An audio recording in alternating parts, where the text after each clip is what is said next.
Hey everyone, welcome back to our channel. If you're new here, please subscribe. I'd really love that. If you're returning, how you doing? So, did you know that the authorities can pocket whatever they seize by forfeit? Yeah. Civil forfeiture is becoming more and more of an issue in the United States, and many jurisdictions allow police to simply take money from people and keep it, even if it's those who lose the money and you are never even accused of a crime. I know. This is something that, I was just like, wow, what the, one of those, So that's been a standard, I guess, for like many, many years until just recently when people started fighting back.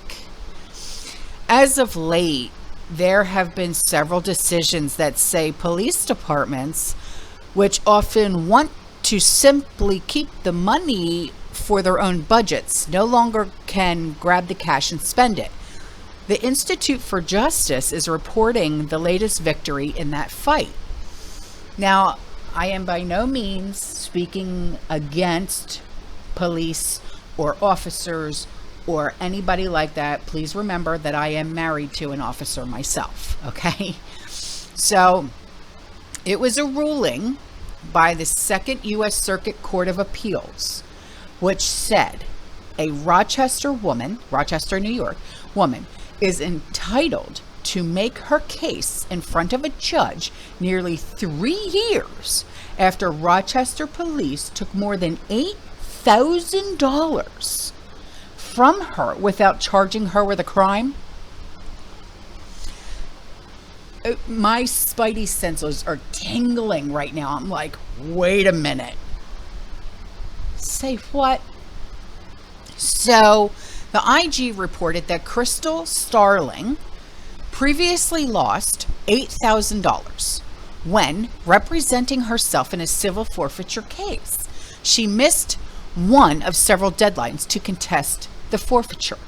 Crystal appealed, representing the Institute for Justice in the Second Circuit, held that Crystal should not lose her money forever because she missed a single deadline. All right, well, that's cool. She's not going to lose her money. So today's decision will have important consequences for civil forfeiture victims who are trying to navigate complicated forfeiture procedures, often without the help of a lawyer. And that was said by IG lawyer Rob Johnson. So if the government wants to take your money, they should have to prove that you actually did something wrong. You committed a crime, right? Not trip you up with legal procedures. So the police actually took the money in 2020 when they raided her apartment because they thought that her boyfriend at the time was dealing no stuff. Okay? They thought. They didn't have any, proof like, I know it because I bought it. They had no proof. He was charged, but he was acquitted. Because there was no proof. Crystal herself was never charged. Even so, police took $8,000, which she was planning to use to buy a food truck, going to business for herself. Atta girl, right? It's actually been one of my dreams to have a food truck. Yeah. Anyway, so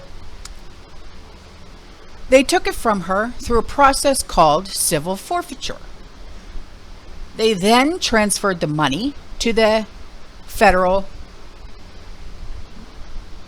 DEA, where it's been ever since. But it's her money. Give it back.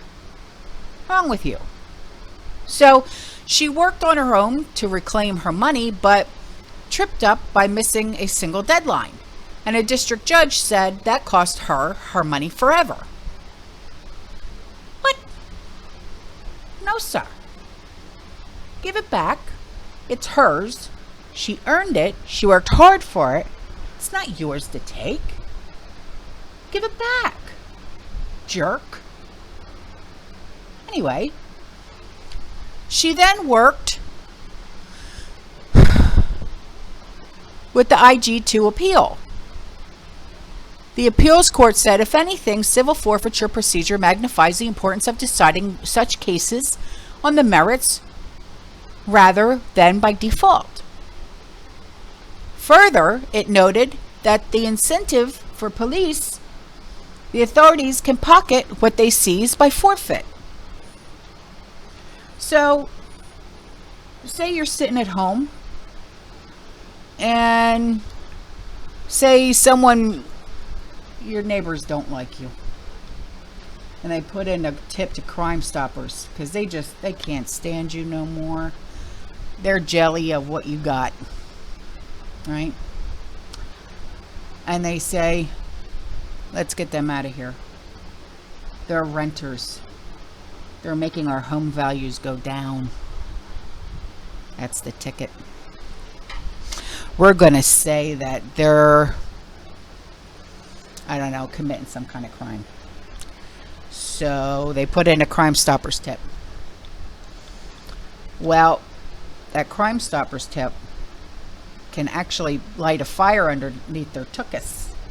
You know, under the police department's tuchus. And they can do exactly what they did to Crystal and her boyfriend. Just saying.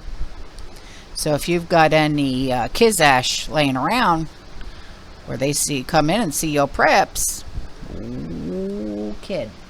Just saying. Okay? So, I mean, you know, I'm just trying to put it out there because, you know, if it can happen to them, I mean, I'm not saying that was exactly the situation, like someone put in a Crime Stoppers tip because somebody didn't like them. I don't know what the situation exactly was. You know, I couldn't really find anything. But, you know, I hope this woman gets her money back because that's a lot of money, especially if she was trying to go into business for herself. So anyway, all right, guys, I'm out of here. I will see you in the next one, okay? You stay safe, you stay positive, you keep prepping. And as always, fear less. But keep an eye on what your neighbors are doing, because if they don't, be friendly, even if you don't want to. You know what I mean? Because you don't need nobody coming up into your shite. All right, I will see you guys in the next one, okay? Fear less. Ciao.